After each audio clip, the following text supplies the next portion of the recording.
ప్రభు అయిన యేసుక్రీస్తు నామమునకు మహిమ ఘనత ప్రభావములు కలుగునుగాక. హల్లెలూయా. ప్రభునందురు ప్రియమైనటువంటి వీక్షకులకు యేసుక్రీస్తు నామమున నా హృదయపూర్వక వందనాలు తెలియజేస్తున్నాను. ఆదికాండము 2వ భాగంలో మనము 23వ అధ్యాయం నుండి మనం ధ్యానం చేసుకుంటున్నాం. మొదటి భాగంలో 1 నుంచి 22 అధ్యాయం వరకు బ్రీఫ్గా నేను చెప్పాను. తర్వాత 2వ భాగంలో 23వ అధ్యాయం నుంచి మనం ప్రభువు నడిపించిన దాన్ని బట్టి మనం ముందుకు వెళ్దాం. 23వ అధ్యాయంలో ఎప్పుడైతే 22వ అధ్యాయంలో ఇస్సాకు బలి జరిగిందో 23వ అధ్యాయంలో శారా వివాహం చేసుకున్నాడు. శారా మరణం. 23వ అధ్యాయంలో శారా చనిపోయింది, మరణం. ఎప్పుడైతే చనిపోయిందో 24వ అధ్యాయంలో అబ్రహాం ఏం చేశాడంటే తన కుమారునికి వివాహం చేయడాన్ని నిశ్చయించుకున్నాడు. యుక్త వయస్కులోనికి వచ్చాడు. ఇస్సాకు వివాహం చేయాలి. ఏ బాధ్యత గల తండ్రి అయినా పిల్లలు యుక్త వయస్కులోనికి వచ్చిన తర్వాత వయసును బట్టి ఖచ్చితంగా వారికి వివాహం చేయాలి. కొంతమంది 40 సంవత్సరాలు వచ్చిందాకా 50 సంవత్సరాలు వచ్చిందాకా పెళ్లి సంబంధాలు చూడండి అని అంటున్నారు. అది కరెక్ట్ కాదు. అది వయసులోనికి వచ్చిన తర్వాత ఖచ్చితంగా చేయాలి. బాధ్యత గల తండ్రి చేయాల్సిన పని అది. అబ్రహాం గురించి ప్రభు ఏమన్నాడంటే ఆదికాండం 19వ అధ్యాయంలో, నేను అబ్రహాము ఇంకను పిల్లలు పుట్టక మునిపే తన కుటుంబమును బాగా ఏలినవాడు, బాగా ఏలుతాడని నేను ఎరుగునన్నాడు. కాబట్టి అటువంటి వ్యక్తి తన కుమారుని గురించి బాధ్యత తీసుకున్నాడు. తన దగ్గర ఒక దాసుడు ఉన్నాడు, ఎలియాజర్ని పిలిచాడు. ఎలియాజరు, రా, నా కుమారుడికి మంచి అమ్మాయి కావాలి అని చెప్పినప్పుడు ఎలియాజరుకు ఆ బాధ్యత అప్పగించాడు. చూడండి, అబ్రహాం దగ్గర ఎంతోమంది పనివారు ఉన్నారు, కానీ ఎలియాజరు నమ్మకమైన దాసుడు, ఏ ఫెయిత్ఫుల్ సర్వెంట్. ఆ నమ్మకమైన దాసునికి ఆ పని అప్పగించాడు. ఎలియాజరు ఒంటెల మీద వెళ్ళాడు. దేవుని ఆత్మ ద్వారా, పరిశుద్ధాత్మ ద్వారా ఎలియాజరు నడిపించబడ్డాడు. ఓ ప్రాంతంకి వెళ్ళాడు. అక్కడ ఒక బావి ఉంది. అక్కడ ఒంటెలకు నీళ్ళు అవసరము. ఒంటెలతో మోకరింపజేశాడు, ప్రార్థన చేశాడు. కరెక్ట్గా ఎలియాజరు ప్రార్థన ప్రతిఫలంగా అక్కడ ఒక కన్యక వచ్చింది, రిబ్కా వచ్చింది. ఆమె ఎలియాజరుకు ఒంటెలకు నీళ్లు పోసింది. ఆమె కష్టజీవి రిబ్కా. చూసి, అమ్మ నీ ప్రాంతం ఏది, మీ తల్లిదండ్రులు ఎవరని అడిగినప్పుడు పలానా చెప్పింది. వెంటనే నేను కూడా వస్తానని చెప్పి ఎలియాజరు అక్కడికి వెళ్ళారు. వారన్నారు, రిబ్కా తల్లిదండ్రులు ముందు మొట్టమొదటి, అయ్యా ఫస్ట్ మీరు భోజనం చేయండి అన్నారు. ఎలియాజరు అన్నాడు, నేను వచ్చిన పని చేయకుండా జరిగించకుండా భోజనం చేయమన్నారు. అంటే మేము భోజన ప్రియులం కాదు, నేను వచ్చిన పని జరిగించాలి అన్నారు. సరే, మీ సంగతి ఏంటి చెప్పమన్నప్పుడు అప్పుడు ఎలియాజరు, నేను వీరుణ్ణి, విక్రమార్కుడిని, నేనంటే పసిపిల్లలు పాలు తాగేవాళ్ళు కాదు, అసలు నేనంటే ఏమనుకున్నారని కాలు రగిలేసి తన గురించి ఒక్క ముక్క కూడా చెప్పుకోలేదు. ఏం చెప్పాడు ఎలియాజరు అంటే, నాకు ఒక యజమానుడు ఉన్నాడు, నా యజమానుడి పేరు అబ్రహాము. అబ్రహాం దేవుడు బయటికి పిలిచాడు. ఆయన మంచి ఫెయిత్ఫుల్, నమ్మకమైన దేవుని సేవకుడు. ఆయన అట్లా దేవుడు పిలుచుకుంటూ వచ్చాడు. దేవుడు ఆయనకు వాగ్దాన పుత్రుని ఇస్సాకునిచ్చాడు. అతని పేరు, వారి జీవితంలో దేవుడు ఒక నవ్వును కలుగు చేశాడు. ఆయన గొప్ప ధనవంతుడు, ఐశ్వర్యవంతుడు, దేవుడు ఐశ్వర్యవంతుడు, కృపలోనే ఐశ్వర్యవంతుడు. ఇలా తన యజమానుడి గురించి చెప్పుకుంటూ వచ్చారు.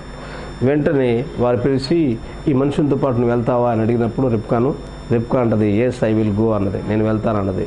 వెంటనే రిబ్కాను ఆ యొక్క ఎలియాజరు ఒంటెల మీద ఎక్కించుకొని అబ్రహాము కుమారుడైన ఇస్సాకు దగ్గర తీసుకెళ్లారు. అప్పుడు ఇస్సాకు పొలంలో ధ్యానం చేయడానికి వచ్చాడు. రిబ్కా చూసింది, ఒంటె దిగింది, ముసుగు వేసుకున్నది.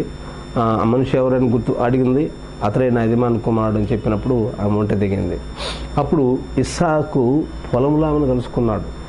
ఇస్సాకు తర్వాత తల్లిని శారా గుడాంలో తీసుకెళ్ళాడు రిబ్కాను. ఇస్సాకు క్రీస్తు సాదృశ్యమై ఉన్నాడు.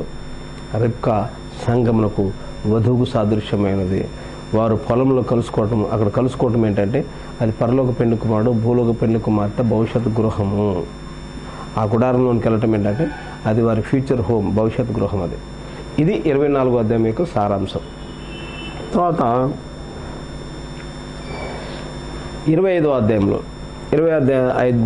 అధ్యాయంలో అబ్రహాము మరలా కెతూరాను వివాహం చేసుకుంటాడు. కెతూరు అనే ఒక ఆమెను వివాహం చేసుకుంటాడు. మరలా ఆమెకు పిల్లలు పుట్టారు వృద్ధాప్యంలో. తర్వాత ఇస్మాయిలు సంతానం గురించి 25వ అధ్యాయంలో ఉంటుంది. తర్వాత మీరు జాగ్రత్త చదువుకోండి. 26వ అధ్యాయంలో ఇస్సాకు గురించి వ్రాయబడింది. 26వ అధ్యాయం ఇస్సాకు జలనగల బావి గురించి ఆ దేశం రాజుతో మాట్లాడటం ఇదంతా 26వ అధ్యాయంలో ఉంటుంది. జాగ్రత్తగా చదవండి అధ్యాయాన్ని. తర్వాత 27వ అధ్యాయం నుండి 27వ అధ్యాయం నుంచి 36వ అధ్యాయం వరకు యాకోబు గురించి ఉంటుంది. 27వ అధ్యాయం నుంచి 36వ అధ్యాయం వరకు అంటే 27, 28, 29, 30, 31, 32, 33, 34, 35, 36 దాదాపు 10 అధ్యాయాల వరకు యాకోబు గురించి ఉంటుంది. యాకోబు కుటుంబం గురించి, యాకోబు సంతానం గురించి అక్కడ వ్రాయబడి ఉన్నది. తర్వాత మీరు ప్రతి అధ్యాయం జాగ్రత్త చదవండి, అద్భుతంగా ఉంటుంది. యాకోబు కృప సాదృశ్యం. యాకోబులో నుండి 12 మంది సంతానం వచ్చారు. వారే ఇశ్రాయేలుగా పిలువబడ్డారు. ఈనాడు ప్రపంచంలో ఇజ్రాయెల్ దేశం అంటూ ఉన్నదంటే వారిని బట్టి మాత్రమే, వారిలో నుండి వచ్చిన వారు మాత్రమే ఇశ్రాయేలీలై ఉన్నారు. 1948 మే 14వ తారీఖున ఇశ్రాయేల్కి ఎప్పుడైతే స్వాతంత్రం వచ్చిందో అప్పుడు డేవిడ్ బెన్ గూరియన్ అనే అతను ఆ దేశమునకు ఇజ్రాయేల్ అని నామకరణం చేశాడు. ఆ ఇజ్రాయెల్ అనేది ప్రపంచంలో ఈనాడు ప్రపంచంలో అది అందరికీ తెలిసిన పేరు. అది ఇజ్రాయెల్, మర్చిపోలేని పేరు అది. తర్వాత ఆదికాండం 37వ అధ్యాయం నుంచి 50వ అధ్యాయం వరకు యోసేపు గురించి ఉంటుంది. యోసేపు అంటే పర్ఫెక్ట్, పరిపూర్ణత. 37వ అధ్యాయం నుంచి 50వ అధ్యాయం వరకు యోసేపు గురించి ఉంటుంది. యోసేపు క్రీస్తు సాదృశ్యం. Joseph was the type of Jesus. ఆదికాండంలో యోసేపు తండ్రి చేత ప్రేమించబడ్డాడు. యేసు తండ్రి చేత ప్రేమించబడ్డాడు. యోసేపు సహోదరుల చేత ద్వేషించబడ్డాడు. యేసు ప్రభు సహోదరులు, శాస్త్ర పరిచయులు, సొంత ప్రజలైన వారి ద్వారా ద్వేషించబడ్డాడు. ఆయన యోసేపు గుంటలో పడ్డాడు. యేసు ప్రభు కూడా అంత శ్రమల్లో ఆయన నెట్టివేయబడ్డాడు. యోసేపు చెరసాల్లో వేయబడ్డాడు. ఇద్దరు దొంగలు, ఒకరు రక్షించబడ్డారు, ఒకరు చంపబడ్డారు. యోసేపుతో పట్టిన దొంగలు. యేసు ప్రభు కూడా సిలువలో ఉన్నారు. సిలువ అనే చెరలో ఉన్నాడు. ఆయన ఇద్దరు దొంగల మధ్యలో ఉన్నాడు. కుడివైపు దొంగ రక్షించబడ్డాడు, ఒక దొంగ నశించిపోయాడు. ఇట్లా యోసేపును దేవుడు మరలా మంచిగా ఆశీర్వదించాడు. రెస్టోరేషన్. ఫరో యొక్క స్థానంలోనికి కుడిపార్శ్వన హెచ్చించబడ్డాడు. యేసు ప్రభు కూడా దేవుని కుడిపార్శ్వన చనిపోయి సమాచారం తిరిగి పునరుద్ధరణ లేచిన తర్వాత దేవుని కుడిపార్శ్వన ఆయన హెచ్చించబడ్డాడు. యేసు ప్రభు. ఈ యోసేపు వస్తుంటే అందరూ ఒక బోర భోగపడుతూ ఉంటుంది. వాళ్ళు ఎంత ఎమర్జెన్సీ పనిలో ఉన్నా వారందరూ సాష్టాంగ నమస్కారం చేయాలి. బైబిల్లో వ్రాయబడిన పౌలు అన్నాడు, ఆయన యేసు ప్రభు ఆయన నామము ప్రతి ఆకాశం ముందున ప్రతి దేశము ఆయన నామం పేరిట వంగాలి అన్నాడు. ప్రతి నాలుక ఆయన నామాన్ని ఒప్పుకోవాలన్నాడు. యేసుక్రీస్తు నామం ముందు ప్రతి ఒక్కరూ మోకరించవలసింది. యేసుక్రీస్తుని గురించి ప్రతి నాలుక ఘనపరచవలసింది, మహిమపరచవలసింది. ఇట్లా యోసేపు తర్వాత అన్నలు ద్వేషించిన కారణమున ఐగుప్తు దేశంలో ఒక అన్య స్త్రీని వివాహం చేసుకున్నాడు. యోసేపు, ఆమె పేరు ఆసనెతు. అన్య స్త్రీని వివాహం చేసుకున్నాడు. యేసు ప్రభు కూడా తన సొంత ప్రజల దగ్గరికి వచ్చారు. ఆయన తన స్వకీయుల వద్దకు వచ్చిన వారు ఆయన అంగీకరించలేదు. అందుకని ఆ కారణం చేతనే ఆయన కూడా అన్ని జనాంగంలో ఒక పెళ్లి కుమార్తెను ఎన్నుకున్నాడు. హోషేయ గ్రంథంలో ఉంటుంది, నా ప్రజలు కాని వారికి నా ప్రజలని పేరు పెట్టుదును, నా ప్రియురాలు కాని దానికి నా ప్రియురాలని పేరు పెడతానన్నాడు. ఆయన సొంత ప్రజలు యూదులై ఉన్నారు, ఆయన ప్రజలు కాని వారు అన్యులై ఉన్నారు. ఆయన ప్రియురాలు యూదులై ఉన్నారు, ఆయన ప్రియురాలు కాని వారు అన్యులై ఉన్నారు. దేవుడు ఆయన సొంత ప్రజల దగ్గరికి వచ్చినప్పుడు వాళ్ళు త్రోసివేశారు. యోసేపుని ఎట్లా సొంత ప్రజలు అన్నలు త్రోసేశారో యేసు ప్రభువుని కూడా త్రోసివేశారు. ఆ కారణం చేతనే ఆయన అన్ని జనాంగంలో ఒక పెళ్లి కుమార్తెను ఎన్నుకున్నాడు. ఆ పెళ్లి కుమార్తెని ఆ సంఘమే ఈ 2000 సంవత్సరాల్లో సిద్ధపరచబడుతున్నటువంటి సంఘము పెళ్లి కుమార్తె. యోసేపు అనే స్త్రీని వివాహం చేసుకున్నాడు. అంతేకాదు ఆ తర్వాత ఆ కాలంలో కరువు వచ్చింది. కరువు వచ్చినప్పుడు సొంత యాకోబు ఏం చేశాడంటే తన సొంత కుమారులను ఐగుప్తు దేశం పంపించాడు. ఐగుప్తు దేశంలో యోసేపు ఫలాభివృద్ధికి అద్భుతంగా ఎదిగాడు. యోసేపు అంటే ఫలభరితం అని అర్థం. అయితే ఐగుప్తు దేశం సొంత అన్నలు వచ్చారు. కరువు కాలంలో ధాన్యం కోసం వచ్చారు. అప్పుడు యోసేపు అన్నలు గుర్తుపట్టి అన్నలు గుర్తుపట్టరు కానీ యోసేపు సొంత అన్నలను గుర్తుపెట్టాడు. గుర్తుపెట్టి మెల్లగా యోసేపు ఏం మాట్లాడుతుంటాడంటే వారిని తనను తాను పరిచయం చేసుకుంటాడు. ఇక్కడ ఒక విషయం గమనించాలి. యోసేపు అన్నలకు తనను తాను పరిచయం చేసుకునేటప్పుడు భార్యను గదిలోని పంపిస్తాడు. భార్య లేదు అక్కడ, గదిలోని పంపిస్తాడు. దేవుడు కూడా, ప్రభువైన యేసుక్రీస్తు కూడా ఆయన రెండవ రాకడలో ఆయన యూదుల దగ్గరికి తను తాను పరిచయం చేసుకునేటప్పుడు అన్య వధువు ఉండదు అక్కడ. అన్య వధువును దేవుడు సెపరేట్ చేస్తాడు, ప్రత్యేకిస్తూ ఉంటాడు. ప్రకటన గ్రంథం 3వ అధ్యాయంలోనే నా సంఘం కొనిపోబడతా ఉంటుంది, అన్య వధువులు ర్యాప్చర్ అవుతూ ఉంటుంది. ఇప్పుడు దేవుడు తన సొంత ప్రజలతో డీల్ చేస్తూ ఉన్నాడు. అదంతా జకర్యా గ్రంథంలో ఉంటుంది. ఆ సందర్భాలు మీరు చదువుకోండి. జకర్యా గ్రంథం 14వ అధ్యాయం మీరు చదువుకోండి.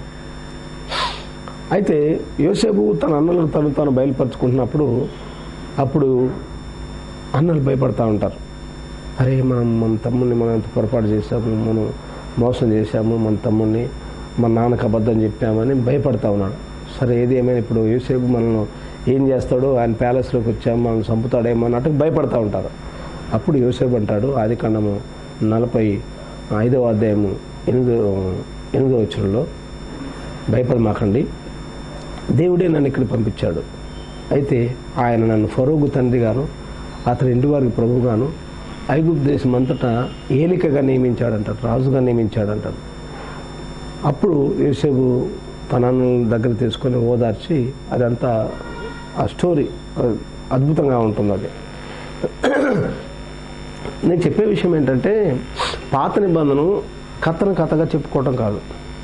ఇది అబ్రహాం కథ, ఇది ఇస్సాకు కథ, ఇది యాకోబు కథగా చదువుకునేది కాదు బైబిల్ గ్రంథం. Old testament was the shadow of the new testament. పాత నిబంధనలో ఏదైనా సంఘటన జరిగిందంటే దాని నెరవేర్పు ఖచ్చితంగా క్రొత్త నిబంధనలు ఉంటుంది. ఖచ్చితంగా క్రొత్త నిబంధనలు ఉంటుంది. అబ్రహాము ఎన్నికకు సాదృశ్యం, ఇస్సాకు ప్రేమకు సాదృశ్యం, యాకోబు కృపకు సాదృశ్యం.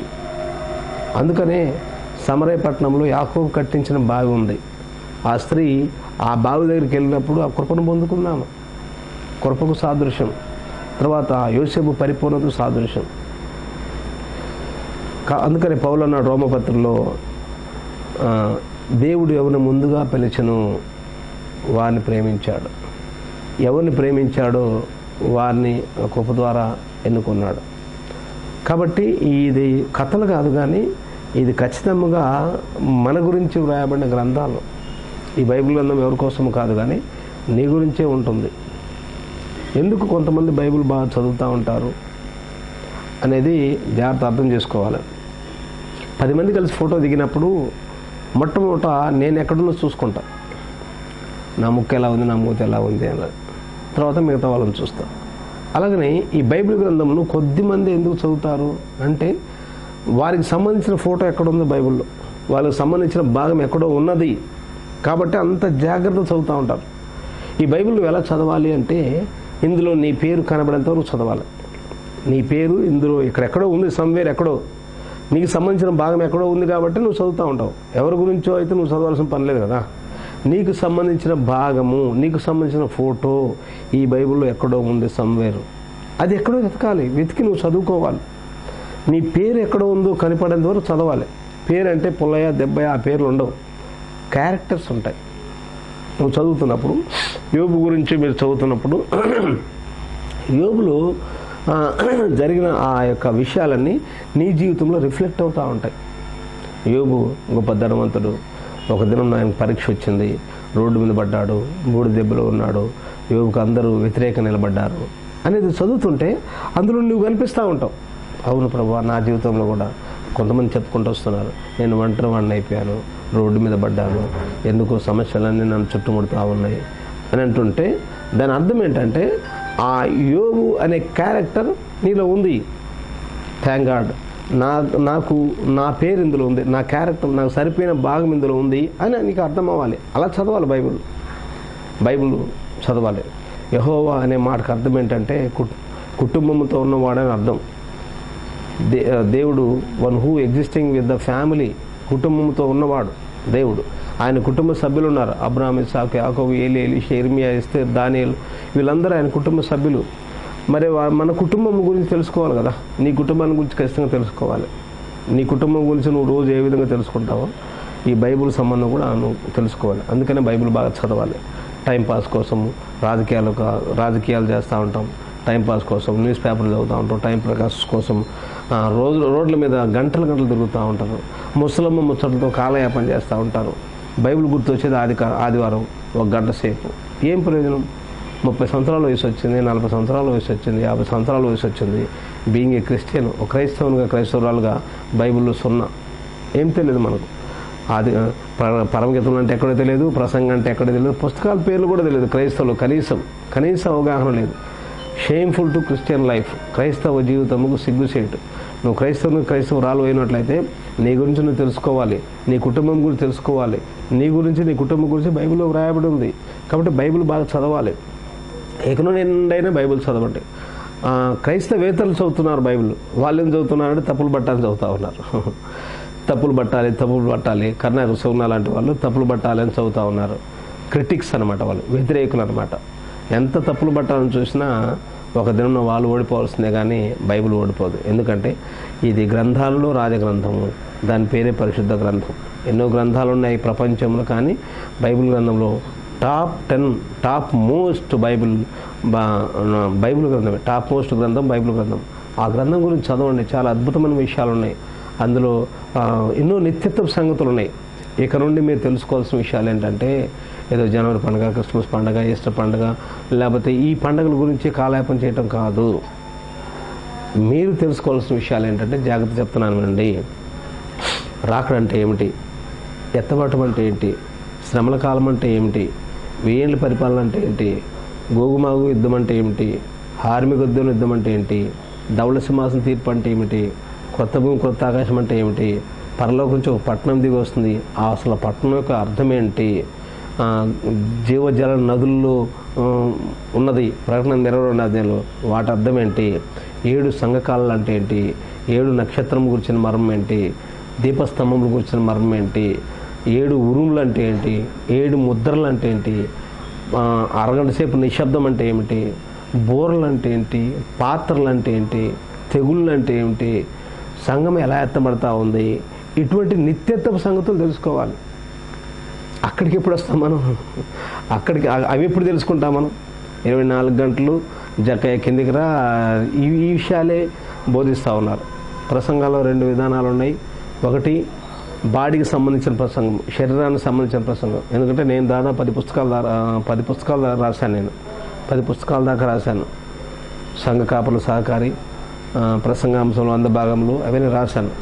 అవేంటంటే, ఒకటి శరీరానికి సంబంధించిన ప్రసంగం అంటే అన్ని రెస్ట్రిక్షన్స్, తుమ్మొద్దు, దగ్గొద్దు, భార్యను ప్రేమించాలి, తల్లిదండ్రులు ప్రేమించాలి, కుటుంబం జాగ్రత్త కాపాడుకోవాలి, సంఘానికి రావాలి, ప్రార్థన చేసుకోవాలి, నమ్మకంగా ఉండాలి, దశభాగం చెల్లించాలి, ప్రార్థనలో నమ్మకంగా ఉండాలి, అబద్ధం ఆడకూడదు, దొంగతనం చేయకూడదు, ప్రార్థన చేసుకోవాలి, దేవునికి నమ్మకంగా ఉండాలి, ఉపవాసం ఉండాలి.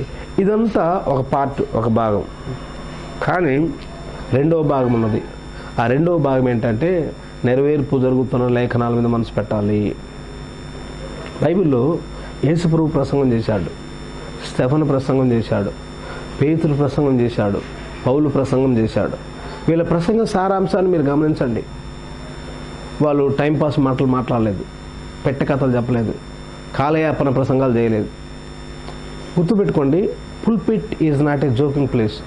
పుల్పిట్ అనేది జోక్స్ చేసుకునే ప్లేస్ కాదు. అది pulpit is not a public attack.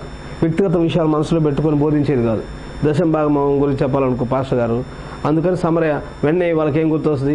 అననీయ సప్పీరాలు గుర్తొస్తుంది. అననీయ సప్పీరాలు దాచుకున్నారు, అననీయ సప్పీరాలు గుండె బెదిరి చచ్చారు, నువ్వు కూడా అలా చేస్తావు దశంభాగం అయిపోతే. అలా చేయకూడదు, అలా చెప్పకూడదు.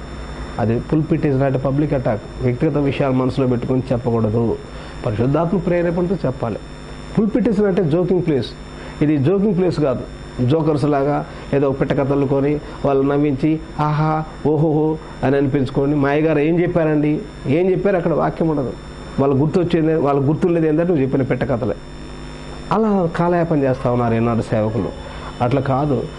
రాత్రింబలు కష్టపడాలి. ఒక ఆదివారమే కాదు, డే అండ్ నైట్ ఒక సేవకుడు కష్టపడాలి. ఒక సేవకునికి ఎన్నో విషయాలు తెలిసి ఉండాలి. బైబిల్ తెలిసి ఉండాలి, దానికి సంబంధించిన చరిత్ర తెలిసి ఉండాలి, నిఘంటువుల ఆధారాలు తెలిసి ఉండాలి, ప్రపంచంలో ఏం జరుగుతుందో తను తెలిసి ఉండాలి.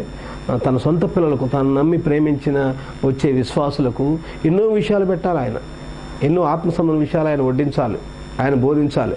24 గంటల పెట్టే కథలో నవ్వింపులు జోక్స్ చెప్తే నువ్వు జోకర్గా అవుతావే కానీ వాక్య సేవకునికి కావు. కాబట్టి వీళ్ళు నలుగురు ప్రసంగం చేశారు. వీళ్ళ నలుగురు ప్రసంగము సారాంశం మీద గమనిస్తే దేవుని యొక్క ప్రణాళికను వాళ్ళ ముందు అట్లా పెట్టారు.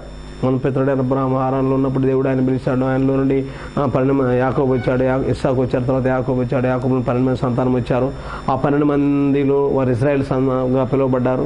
ప్రవక్తలు దేవుడు పంపించాడు. వారి మధ్యలో యేసుక్రీస్తు పుట్టారు. ఆయన మీరు చంపారు, శిలువకు అప్పగించారు. అట్లా దేవుని ప్రణాళికను వారి కాళ్ళ ముందు పెట్టారు.